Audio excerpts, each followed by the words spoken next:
Армысыздар, құрметті ұстаздар қауымы. Алда келе жатқан ұстаздар мерекесі, кәсіби мерекеміз құтты болсын. Осынау мереке қарсаңында мектебіміздің ардагер ұстазы Рахымжанова Баянкүл мұғалімді бүгінгі подкастымызға шақырып, ол кісінің осы білім саласындағы тәжірибесі, ойы туралы кеңінен білгіміз келеді. Баянкүл мұғалім, бүгінгі подкастымызға қош келдіңіз. Енді сізге қояр алғашқы сұрағымыз, осынау қызығы мен қиыншылығы қатар жүретін ұстаздық жолға қалай келдіңіз? Сәлеметсіздер ме? Құрметті ұстаздар қауымы, келе жатқан төл мерекеміз барлығымызға құтты болсын, әр уақытта дендеріңіз сау болсын, жасап жатқан еңбектеріңіз әр уақытта игілігімен көрілсін.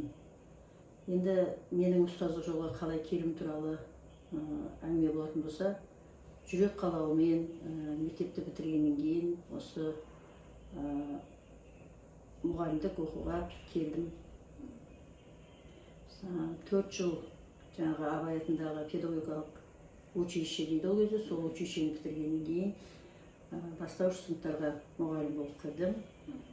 Кейіннен білімімді жоғарылатып, жоғарғы оқу орнын бітірдім. Сонымен осы бүкіл өмірімде бастауыш класста мұғалімдік етіп келе жатырмын.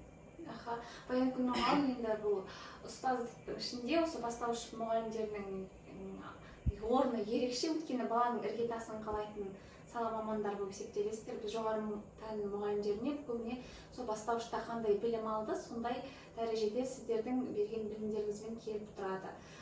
Енді осынау ең төменгі деңгейде балаларды оқытып, қалам танытып жүрген уақытта өзіңіздің тәжірибеңізді айтсаңыз болады, жалпылама айтсаңыз болады. Осы ұстаздықтың сізде қандай қиындығы болды өз тәжірибеңізде? Қызықты тұстары неде болды?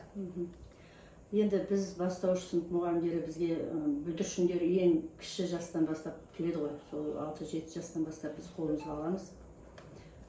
Қызығы сол, алдыңда бейкүнә кішкентай ғана бүлдіршін отырады, оны жаңағы әріп танытып, оны тәрбиелеп, өсіріп, жеткізесің. Алғашқы кез келген затты алғашқы қалаудан басталады барлығы. Сол ең бірінші сатыдан бастап барлығы дұрыс орындалса, мұғалімнің еңбегі анықталды, мұғалімнің еңбегі жемісі көрсетті, өзін деп айтамыз. Енді бастауыш сынып мұғалімдерінің жаңағы өте ауырлау болады жұмыстары, өйткені әр үйден әртүрлі бала, барлығы біреудің еркесі, біреудің серкесі деген сияқты.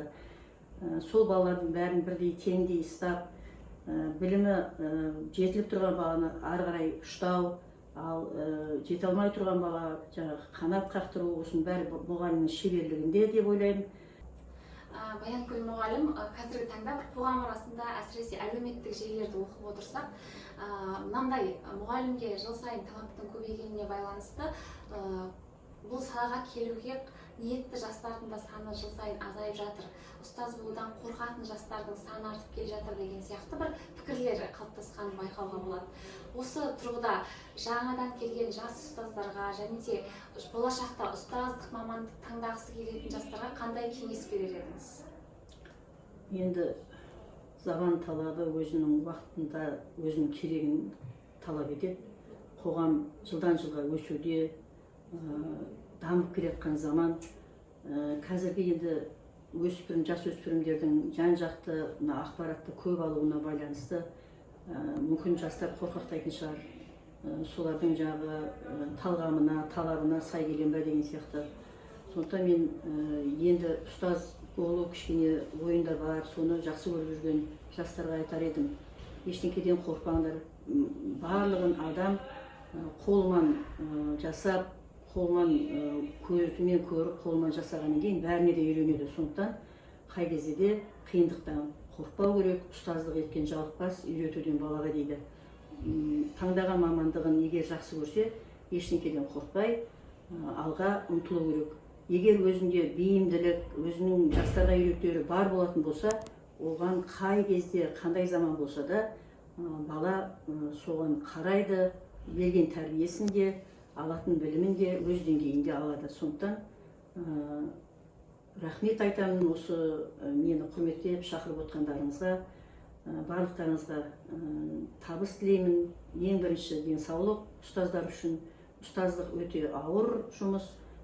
Қаншама отбасылардың бүкіл жаңағы Қазақстан бойынша жұмыс істеп отырған осы ұстаздар қауымы қаншама отбасында шығып жатқан балалардың, сол отбасы ата-анасының үмітін, солардың күтіп отырған алдағы келешегін ақтап, келешегіне жол көрсететін осы мұғалімдер деп айтатын едім. Құрметті достар, әріптестер, бүгінгі біздің алғашқы подкастымызға лайк басып, қолдау көрсетіп, жақсы пікірлеріңізді қалдыруды сұраймыз. Алдағы уақытта қандай маман иелерін, қай ұстазды, қай әріптесімізді біздің подкастымыздан көргілеріңіз келеді, ол туралы да пікір қалдырыңыздар. Сіздерді барша ұстаздар қауымын төл мерекелеріңізбен, кәсіби мерекелеріңізбен шын жүректен құттықтаймын.